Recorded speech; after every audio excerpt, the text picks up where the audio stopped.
Good afternoon सभी लोगों को, जो लोग इस वीडियो को देख रहे हैं। जैसे कि आपको पता होगा कि हमने क्लास 12 का सीरीज स्टार्ट किया था केमिस्ट्री का सोल्यूशन चैप्टर से। तो हमने सोल्यूशन में पहले हमने पढ़ा कि सोल्यूशन क्या होता है, बाइनरी सोल्यूशन क्या होता है। उसके बाद हमने पढ़ा यूनिट्स ऑफ कंसंट्रेशन, जिसमें molarity, molality, mole fraction, normality के ऊपर बात हुआ। फिर हमने स्टार्ट किया वेपर प्रेशर पढ़ना। वेपर प्रेशर में हमने एक लॉ पढ़ा जिसको कहा जाता है राउस लॉ। तो राउस लॉ के बाद हमने स्टार्ट किया ideal and non ideal solution. Ideal solution क्या होता है, नॉन आइडियल सोल्यूशन क्या होता है। तो उसी आइडियल सोल्यूशन और नॉन आइडियल सोल्यूशन को लेते एक छोटा सा टॉपिक बचता है जिसको कहा जाता है एजियोट्रॉप्स। इस एजियोट्रॉप्स को हम लोग खत्म करेंगे, फिर हम लोग बात करेंगे सॉल्युबिलिटी के बारे में। वहां जाके हमारा हेनरीज लॉ आएगा। तो एजियोट्रॉप्स होता क्या है? एजियोट्रॉप्स का मतलब है boiling without change in temperature, या कांस्टेंट बॉइलिंग। तो इसमें क्या होता है, सबसे पहला चीज जो हमें जरूरत पड़ता है, हमें एक जरूरत पड़ता है बाइनरी सॉल्यूशन, ठीक है, जिसमें एक सॉल्यूट होगा और एक सॉल्वेंट होगा, ठीक है। और ये दोनों लिक्विड स्टेट में होने चाहिए, ठीक है। एक सॉल्यूट और एक सॉल्वेंट, बाइनरी सॉल्यूशन का ही ये बन पाएगा आपका।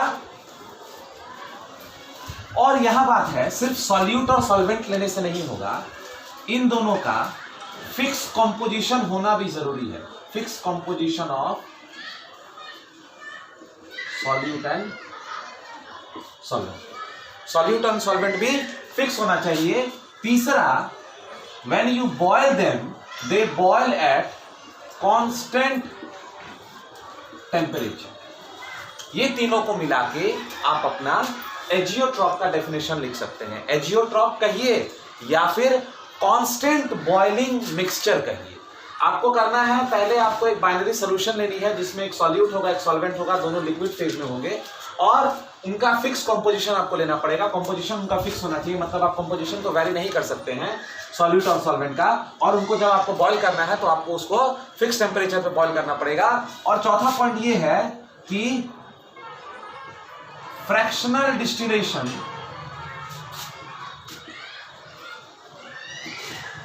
Is not possible.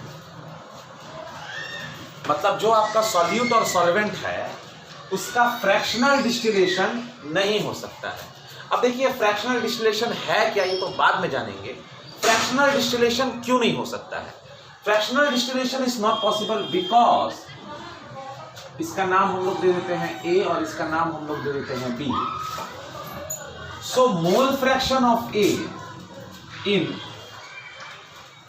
Liquid phase is equal to mole fraction of B in gaseous और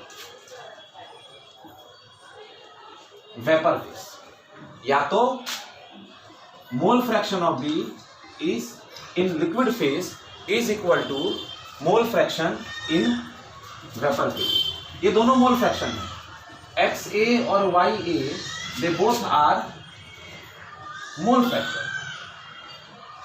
जिन लोगों ने टेलीग्राम से मेरा नोट्स डाउनलोड किया होगा उसने देखा, वहां पे देखा होगा मैंने आपको मोल फ्रैक्शन पढ़ा है गैसियस फेज में, Dalton's law of partial pressure से। तो वहां पर यह समझ जाइए कि ये जो दोनों हैं ये दोनों मोल फ्रैक्शन है। और आपके पास जो सॉल्यूट है जो कि ए है, इसका मोल फ्रैक्शन लिक्विड फेज में उतना ही होना चाहिए जितना उसका मोल फ्रैक्शन गैसियस फेज में है। उसके बाद जो आपका सॉल्वेंट है उसका जो मोल फ्रैक्शन होना चाहिए वेपर लिक्विड फेज में, उतना ही मोल फ्रैक्शन उसका होना चाहिए वेपर फेज में। ये जब होगा, अगर ऐसा होता है तभी उसको हम लोग एजियोट्रॉपिक मिक्सचर कहते हैं। क्योंकि देखिए यहाँ फिक्स कॉम्पोजिशन लिखा हुआ है। फिक्स कॉम्पोजिशन मतलब क्या है कि लिक्विड फेज में और वेपर फेज में उनका कॉम्पोजिशन सेम है। और अगर ये सेम होगा तो आप उसको फ्रैक्शनल डिस्टिलेशन से सेपरेट आउट नहीं कर पाइएगा, ठीक है। फ्रैक्शनल डिस्टिलेशन होता क्या है? फ्रैक्शनल डिस्टिलेशन से हम लोग दो लिक्विड को सेपरेट करते हैं। मगर प्रॉब्लम ये होता है कि जब आप फ्रैक्शनल डिस्टिलेशन यूज करते हैं, जैसे कि मान लीजिए आपने इथेनॉल और वाटर ले लिया, तो जब आपने इथेनॉल और वाटर लिया, दोनों का बॉइलिंग पॉइंट अलग अलग है। अगर आप C2H5OH ले लिए और वाटर ले लिए तो आपको पता होगा कि इसका बॉइलिंग पॉइंट 353 केल्विन है और इसका 373 केल्विन है। अगर आपने दोनों को मिला के एक मिक्सचर बनाया और अगर आपने इसको बॉयल करना शुरू किया, तो जब आप इसको बॉयल करिएगा तो 353 जैसे केल्विन अचीव होगा वैसे ही इथेनॉल उड़ जाएगा और कंटेनर में वाटर बच जाएगा। तो ये बॉयल नहीं हो पाएगा। बॉयल क्यों नहीं होगा? क्योंकि ये लोग सेपरेट हो गए। कैसे सेपरेट हो गए? फ्रैक्शनल डिस्टिलेशन से। ये लोग सेपरेट हो गए फ्रैक्शनल डिस्टिलेशन से। बट अगर दोनों का मोल फ्रैक्शन अगर इक्वल है और दोनों एक ही टेम्परेचर पे अगर बॉयल हो तो हम लोग उसको एजियोट्रॉपिक मिक्सचर कहेंगे। अब C2H5OH और वाटर जो है वो एजियोट्रॉपिक मिक्सचर नहीं है, क्योंकि इन दोनों का बॉइलिंग पॉइंट अलग अलग है। ये अलग अलग पॉइंट पे बॉयल होते हैं और यहाँ पर क्या लिखा हुआ है? दे बॉयल एट कांस्टेंट टेम्परेचर, मतलब दोनों को कांस्टेंट टेम्परेचर पे बॉयल करवाना है। अब आप बोलोगे सर ऐसा तो हो ही नहीं सकता है, ऐसा पॉसिबल है ही नहीं कि दो हम लोग सॉल्वेंट और सॉल्यूट ले और उनको जब हम लोग बॉयल करें तो दोनों का बॉइलिंग पॉइंट सेम हो। ऐसा पॉसिबल ही नहीं है। तो है कब है? जब हम लोग उसका एक फिक्स कॉम्पोजिशन लेंगे। एक फिक्स कॉम्पोजिशन डिफाइंड है, जिस फिक्स कॉम्पोजिशन में आप लीजिएगा तो जो इथेनॉल होगा और जो वाटर होगा उन दोनों का एक कॉमन बॉइलिंग पॉइंट अचीव हो जाएगा और उस कॉमन पॉइंट बॉइलिंग पॉइंट जब अचीव हो जाएगा, जब आप उसको बॉयल करिएगा तो हम लोग उसको एजियोट्रॉपिक मिक्सचर कहेंगे या फिर उसको आप मिनिमम कांस्टेंट बॉइलिंग मिक्सचर आप कहिएगा। तो इन दोनों में फ्रैक्शनल डिस्टिलेशन पॉसिबल क्यों नहीं है? क्योंकि जो मोल फ्रैक्शन है C2H5OH का लिक्विड स्टेट में, that is not equal to mole fraction of C2H5 in gaseous state. मतलब वेपर फेज में जो इसका मोल फ्रैक्शन है वो इसके लिक्विड फेज वाले के मोल फ्रैक्शन से इक्वल नहीं है। उसी तरह वाटर के साथ भी है।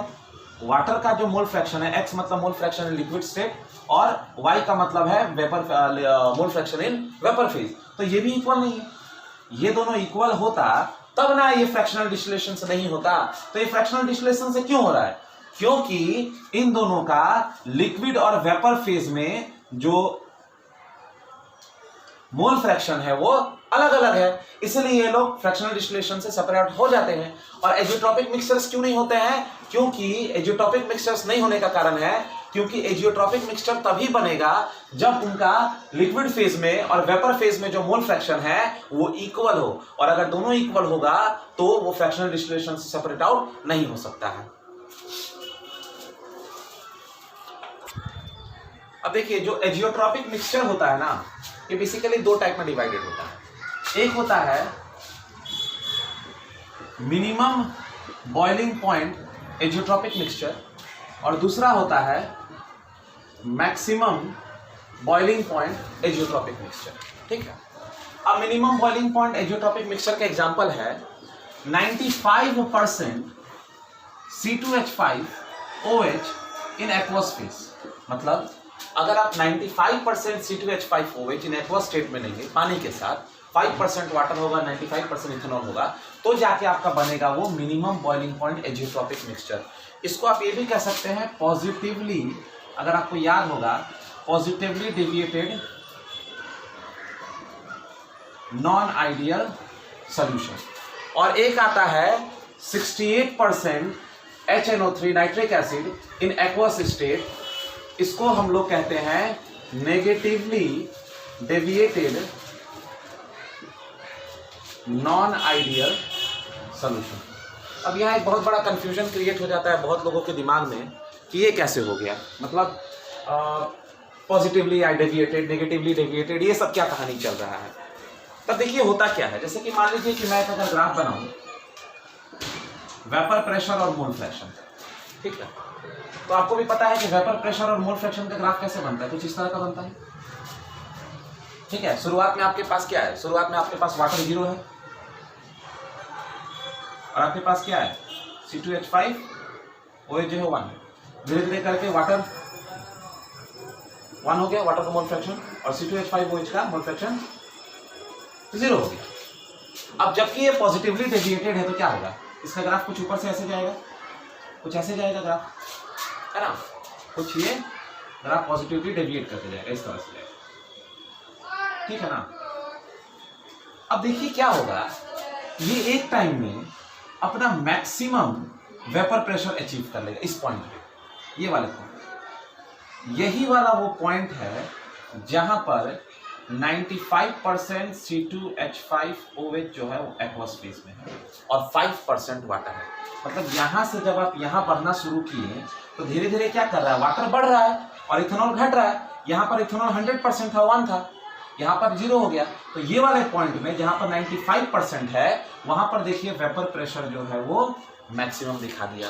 तो ये हो गया आपका positively deviated non ideal solution. और इसका बनाइएगा तो नीचे से जाएगा और वो मिनिमम टेम्परेचर अचीव करेगा। अब समझ में आया कि मिनिमम बॉइलिंग पॉइंट क्यों होगा। बोलोगे सर मिनिमम बॉइलिंग पॉइंट ये क्यों हुआ, इसको तो मैक्सिमम बॉइलिंग पॉइंट होना चाहिए था। तो अगर आप यहाँ पर इसका ग्राफ बनाओगे टेम्परेचर और मोल फ्रैक्शन का, टेम्परेचर और मोल फ्रैक्शन का जब आप ग्राफ बनाओगे तो मैं इसको यहाँ से बनाता हूँ ऐसे,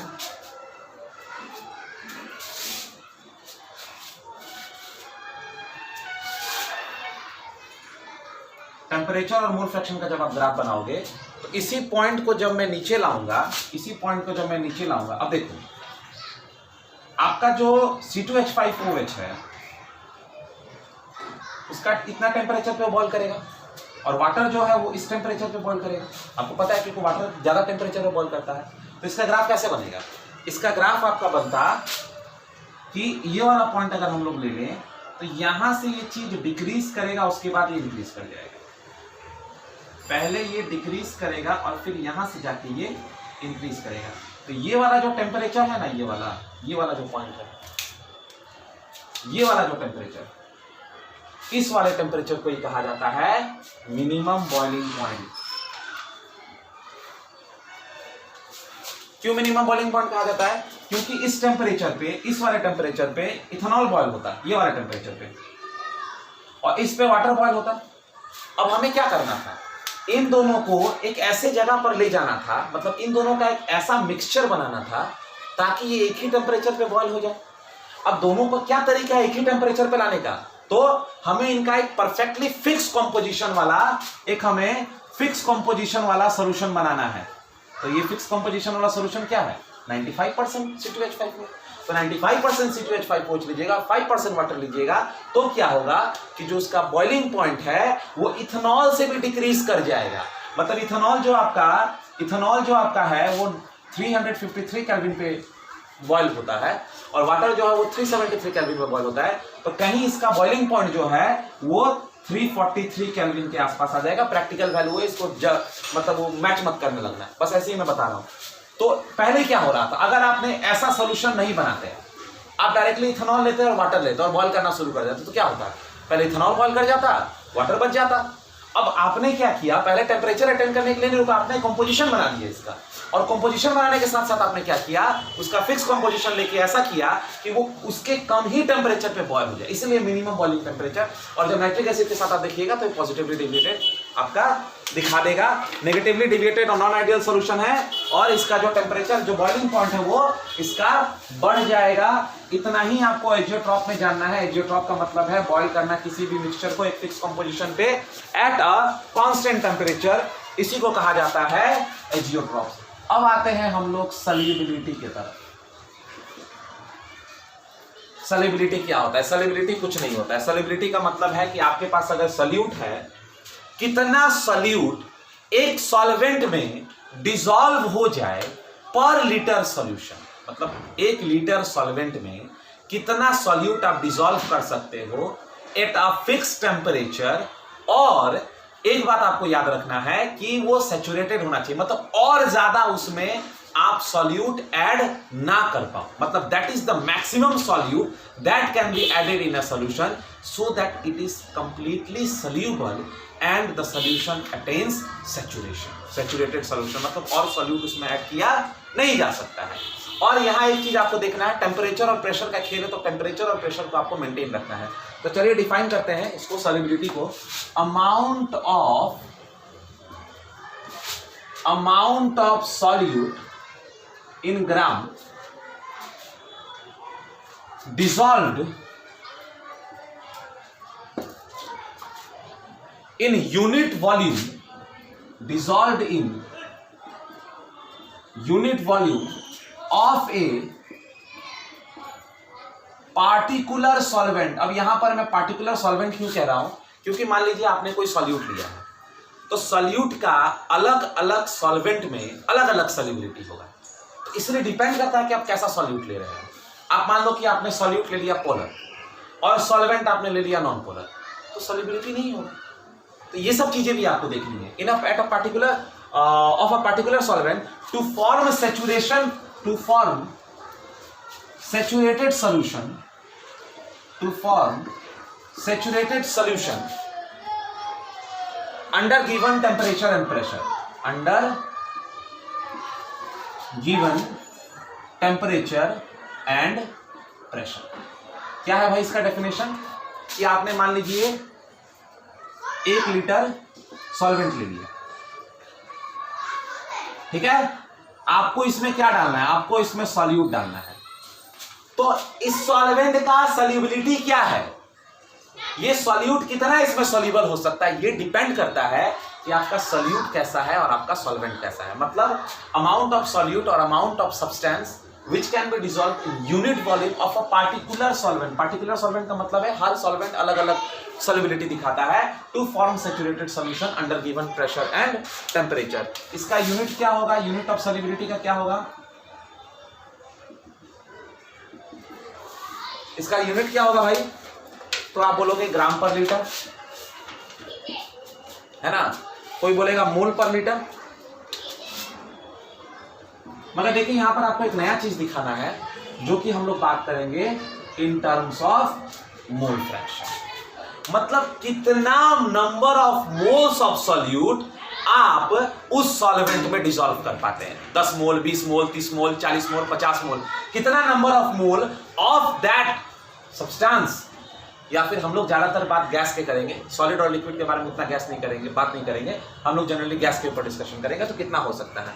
अब अगला पॉइंट आता है फैक्टर्स ऑन विच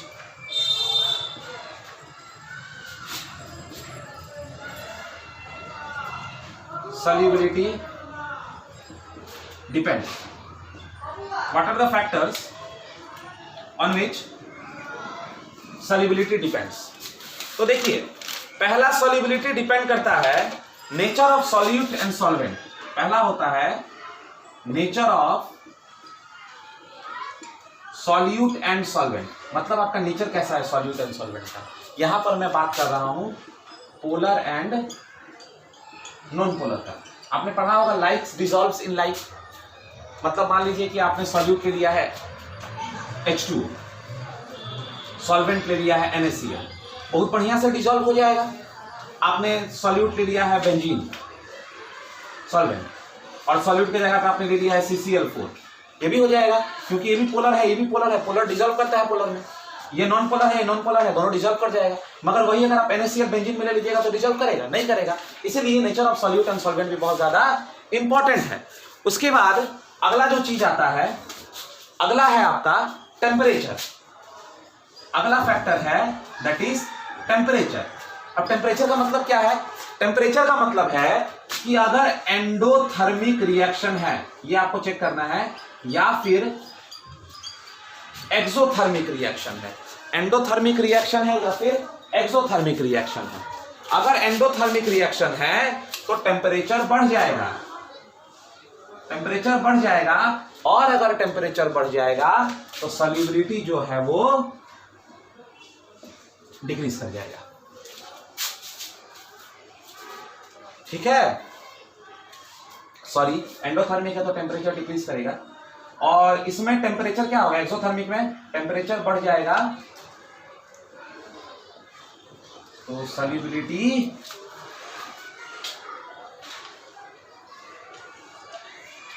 डिक्रीज कर जाएगा।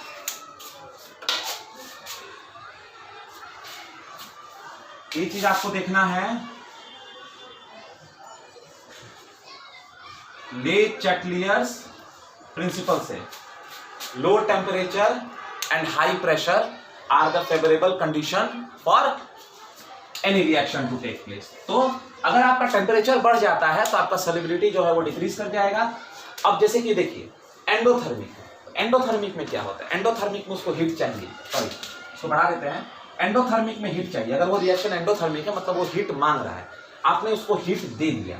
आपने अगर उसको हीट दे दिया तो वो सॉल्युबल हो जाएगा। बट अगर वो एक्सोथर्मिक है, मतलब उसके पास पहले से ही हीट है और आपने टेम्परेचर और ज्यादा दे दिया, तो अगर आपने और ज्यादा अगर टेम्परेचर दे दिया तो उसका सॉल्युबिलिटी डिक्रीज कर जाएगा, क्योंकि पहले से वो हीट लिया हुआ है ना, क्योंकि इसलिए तो एक्सोथर्मिक रिएक्शन है।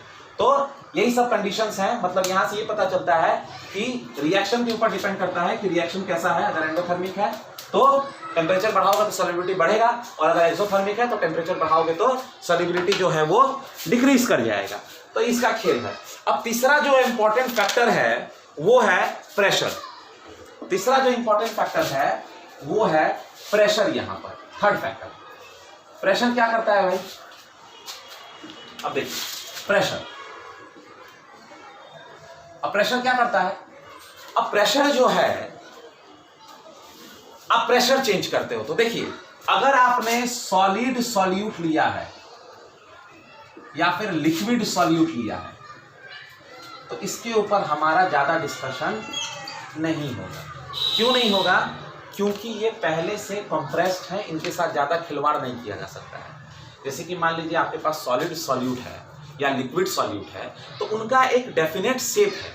आप अगर बाहर से प्रेशर लगाइएगा तो ज्यादा चेंज नहीं करेगा, मगर अगर आपके पास गैसियस सॉल्यूट है तो गैस के साथ क्या होता है? They do not have any fix shape.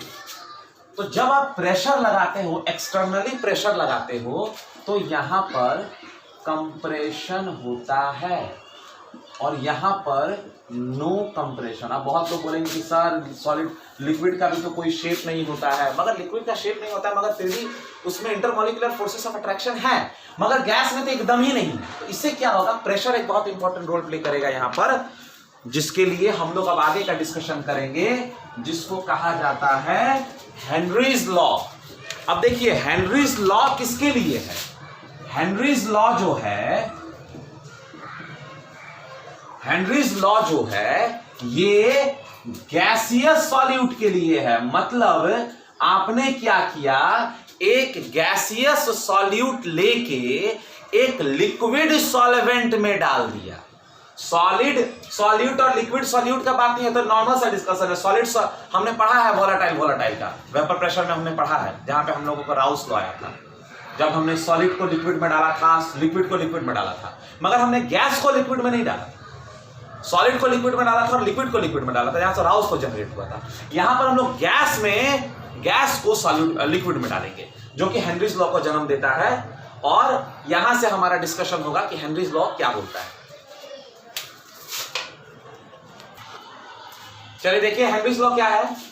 Henry's law बताता है गैसियस सॉल्यूट के बारे में। The solubility of a gas in a liquid is directly proportional to the partial pressure. अब बहुत लोग बोलेंगे सर पार्शियल प्रेशर क्यों, प्रेशर क्यों नहीं? जैसे कि मान लीजिए आपके पास एक सॉल्यूशन है जिसमें बहुत सारे गैस प्रेजेंट है, O2 प्रेजेंट है, N2 प्रेजेंट है, ठीक है, H2 प्रेजेंट है। तो जब आप यहां पर इसका सॉल्युबिलिटी चेक करिएगा, किसका सॉल्युबिलिटी चेक करिएगा? ऑक्सीजन का सॉल्युबिलिटी चेक करिएगा। तो यहां पर आपको पार्शियली बात करना पड़ेगा ना ऑक्सीजन का, क्योंकि टोटल प्रेशर के बारे में बात करिएगा तो नाइट्रोजन और हाइड्रोजन दोनों आ जाएगा, मगर आप किसका चेक कर रहे हैं सॉल्युबिलिटी? ऑक्सीजन का। तो ऑक्सीजन के बारे में अगर बात करिएगा तो उसका पार्शियल प्रेशर के बारे में बात करना पड़ेगा, इसलिए partial of that gas above the liquid surface. मतलब जितना ये वेपर फेज में गया है उस लिक्विड सरफेस के ऊपर, उसको हम लोग कहते हैं हेनरीज लॉ। और यहां पर जो सॉल्युबिलिटी का जो बात होगा, यहां पर जो सॉल्युबिलिटी का बात होगा वो किसका बात होगा? मोल fraction of gas, mole fraction of gas in liquid, mole fraction of gas in liquid. तो बताइए यहां से क्या कह रहा है? यहां से कह रहा है pressure of the gas is directly proportional to the mole fraction of gas in liquid, यही ना कह रहा है। अब आप बोलोगे सर यहां पर पार्शियल प्रेशर की जगह पर आप P0 लगा दो, तो एक ही बात है। ये कौन सा गैस का बात हो रहा है? Above the liquid surface, above the liquid surface. तो अब इसको कैसे लिखा जा सकता है? इसको अब लिखा जा सकता है, ये है भाई Henry's law, P equal to KH x of gas, where KH is Henry's. और ये प्रेशर किसके बारे में बात कर रहा है? उस गैस का बात कर रहा है जो कि लिक्विड सरफेस के ऊपर है। जिस गैस का आप मोल फ्रैक्शन निकाल रहे हो उसी गैस का ये प्रेशर है। तो यहां पर आप लिख सकते हो, यहां पर इसको भी ऐसा भी लिखा जा सकता है, P equal to KH into this is Henry's law, that pressure is equal to KH into X। अब इस यूनिट क्या होगा इसका? यूनिट ऑफ KH क्या होगा? Will be same that of unit of pressure. ATM लिखो, बार लिखो, मिलीमीटर, HG लिखो, कुछ भी लिखो। अब इसका ग्राफ कैसे बनाए हम लोग? इसको मैं मिटा देता हूं, आप लोग इसको लिख लिए होंगे, the solubility of a gas. इसका अगर आप लोग ग्राफ बनाओगे, इसका अगर आप लोग ग्राफ बनाओगे तो पार्शियल प्रेशर यहां है और यहां मोल फ्रैक्शन ऑफ गैस है इन लिक्विड, और जो दोनों डायरेक्टली प्रोपोर्शनल थे।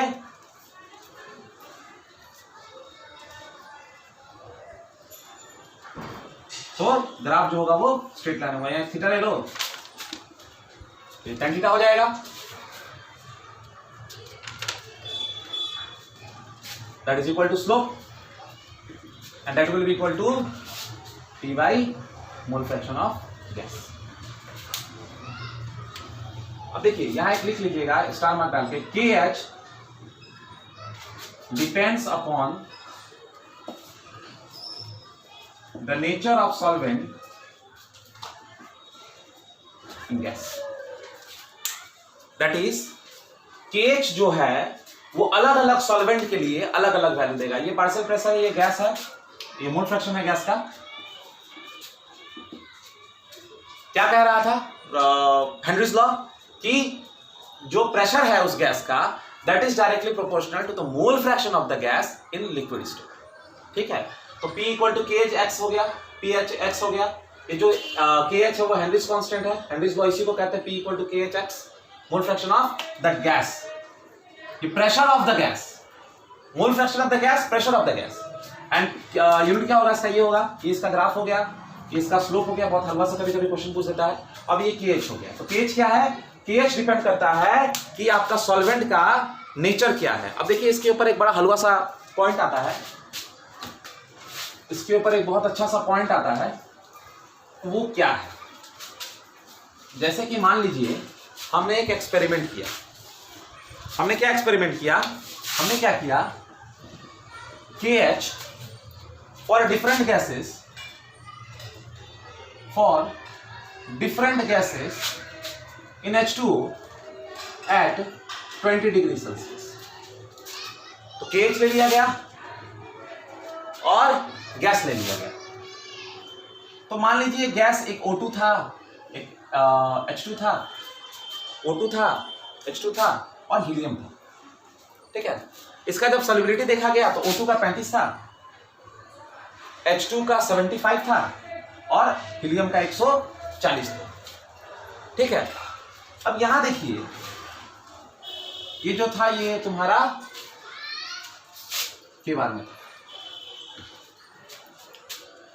अब यहां पर अलग अलग गैस का 20 डिग्री सेल्सियस पे जो आपका लिक्विड है, जो आपका सॉल्वेंट है वो वाटर है, और आपके पास ये तीनों गैसेस हैं। आपको बताना इन तीनों में से ज्यादा सॉल्युबल कौन होगा। तो एक बात बताइए, P इक्वल टू क्या आया? KHX आया कि नहीं आया? तो यहां से आपको लग रहा है X is inversely proportional to KH, मतलब जो इसका मोल फ्रैक्शन होगा वो इनवर्सली प्रोपोर्शनल किससे है? KH से है। मतलब ये है कि अगर आपका KH का वैल्यू ज्यादा है, KH का वैल्यू अगर ज्यादा है तो mole fraction of the gas will decrease, and if mole fraction of the gas will decrease that means solubility will decrease. अगर आपका KH का वैल्यू ज्यादा है तो उसका मोल फ्रैक्शन कम है, अब अगर उसका मोल फ्रैक्शन कम है तो उसका सॉल्युबिलिटी कम है। अब इस हिसाब से बताइए ये गिवन कंडीशन में सबसे ज्यादा सॉल्युबल कौन है? मोस्ट सॉल्युबल या highly soluble as compare to hydrogen and helium. अगर कोई और आ जाएगा जिसका KH का वैल्यू 35 से कम है तो वो ज्यादा सॉल्युबल हो जाएगा, कब? जब वाटर हो और 20 डिग्री पे हो। इसका मतलब ये है कि अगर आपका KH का वैल्यू ज्यादा है, हेनरीज कांस्टेंट का अगर वैल्यू आपका ज्यादा है, तो उसका मोल fraction of gas in liquid, in which liquid, in water will decrease, will be less, and as the solubility will also be less. अब एक यहां पर एक क्वेश्चन आता है, डेफिनेशन आता है, aquatic animals are comfortable in water. Aquatic animals are comfortable in cold water. Why? Why aquatic animals are comfortable in cold water? अब देखिए, एक्वाटिक एनिमल्स जो होते हैं वो कोल्ड वाटर में कंफर्टेबल क्यों होते हैं? क्योंकि जब टेम्परेचर राइज करेगा तो KH का वैल्यू भी इंक्रीज कर जाएगा। अब अगर KH का वैल्यू इंक्रीज कर गया तो solubility of oxygen will decrease. मतलब वाटर में solubility of oxygen in water will decrease. Why? Because if the temperature is high, KH will be high. If KH is high, solubility will decrease. इसका मतलब ये है कि अगर aquatic animals जो है वो कोल्ड वाटर में कंफर्टेबल इसलिए होते हैं क्योंकि कोल्ड वाटर में टेम्परेचर जो होता है वो कम होता है।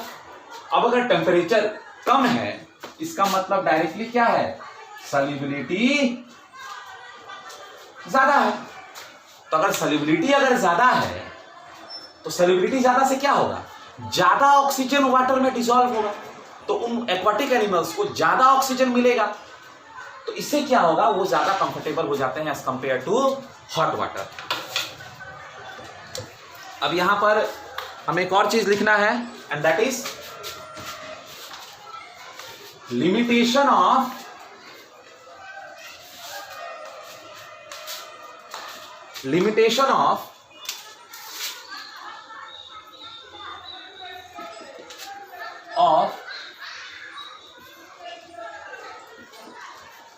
Henry's law.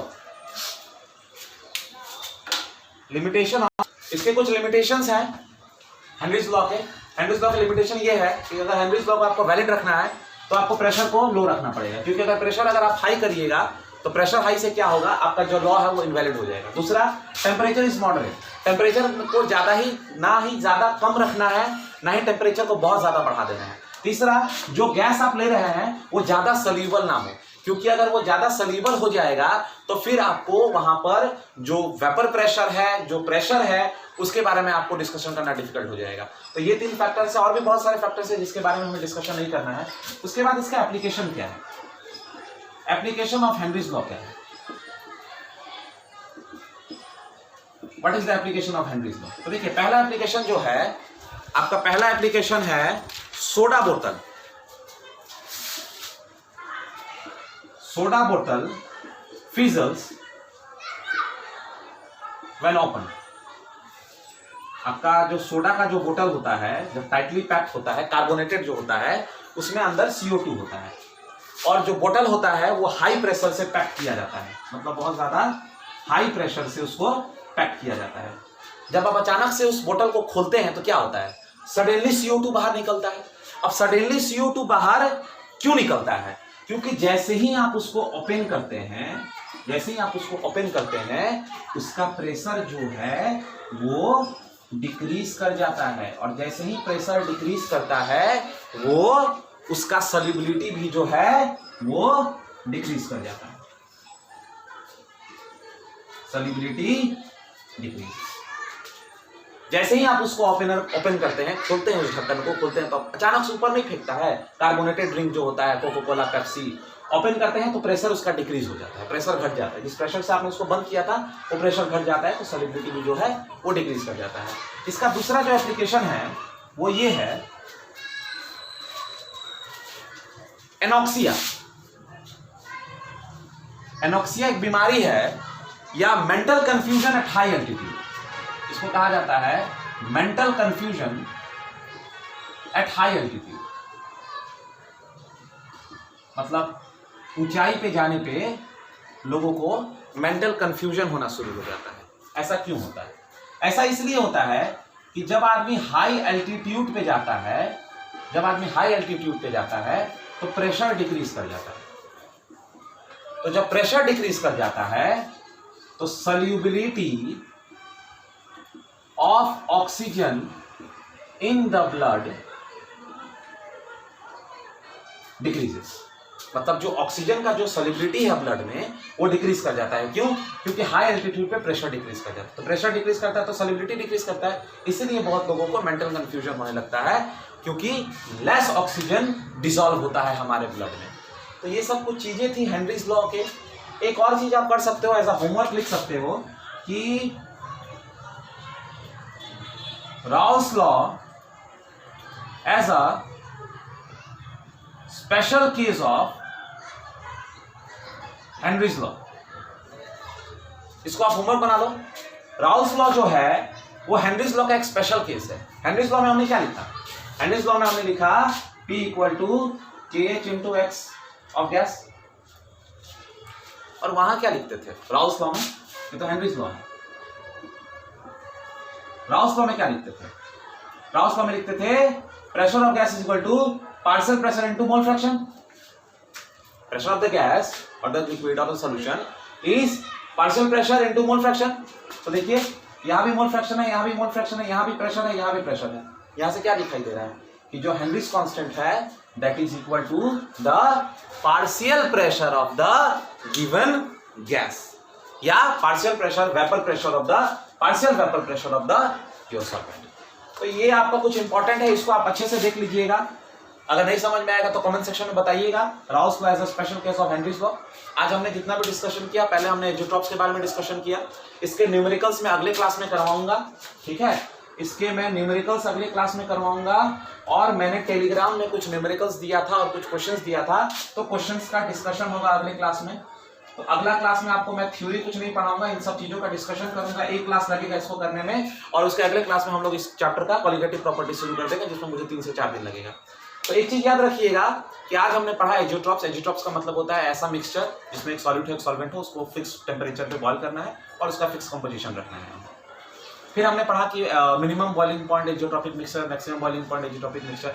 Minimum boiling point azeotropic mixture है positively derivated from Raoult's law from ideal solution, और जो मिनिमम मैक्सिमम जो है वो negatively deviated from ideal solution. हमने पढ़ा है positively deviated non ideal solution, negatively deviated non ideal solutions का एग्जांपल्स भी पढ़ा है। एग्जांपल को भी अच्छे से देखिएगा। उसके बाद हमने पढ़ा सॉल्युबिलिटी। तो सॉल्युबिलिटी हम लोग क्लास 8-9 में भी पढ़ते हैं। सॉल्युबिलिटी क्या होता है? कितना घुल पाएगा, मैक्सिमम जितना घुल जाए जब तक सैचुरेटेड सॉल्यूशन हो। वहां टेम्परेचर था, प्रेशर था, कुछ कुछ खेल हुआ। उसके बाद हमने पढ़ा कि हमारा जो गैस है, गैस को जब लिक्विड में डिसॉल्व करेंगे तो क्या होगा। इसके लिए हेनरीज लॉ आ गया। हेनरीज लॉ क्या बताता है? हेनरीज लॉ बताता है कि जब गैस को आप लिक्विड में डिसॉल्व करते हैं तो क्या होता है, और राउस लॉ बताता है जब लिक्विड को लिक्विड में डिसॉल्व करते हैं क्या होता है, या फिर सॉलिड को लिक्विड में डिसॉल्व करते हैं तो क्या होता है। तो ये प्योरली एक तरह का गैसियस कॉन्सेप्ट था। यहाँ से एक और चीज निकल के आता है, एप्लीकेशन है हेनरीज लॉ का, लिमिटेशन है, इसको आप थ्योरेटिकली भी पढ़ सकते हैं। एक स्पेशल केस बनता है Raoult's law as a special case of Henry's law, जो कि यहाँ मैंने बता दिया है। इसको आप अपने से नोट्स बना लीजिएगा। अगर कहीं कंफ्यूजन होगा तो पूछिएगा। कल हम लोग न्यूमेरिकल्स करेंगे राउस लॉ के और हेनरीज लॉ के, और जो हमने टेलीग्राम में जो हमने 10 क्वेश्चन न्यूमेरिकल के दिए थे और 10 क्वेश्चन ऑब्जेक्टिव टाइप क्वेश्चंस थे, उसको हम लोग डिस्कस करेंगे। अगर आपके पास नहीं है, आप पहली बार इस वीडियो को देख रहे हैं, तो टेलीग्राम इंस्टॉल करिए, डाइविजन क्लासेस सर्च करिए, वहां पर आपको क्लास 12 का क्वेश्चंस मिल जाएगा और न्यूमेरिकल मिल जाएगा। सॉल्व करते रहिए और पढ़ते रहिए। Thank you.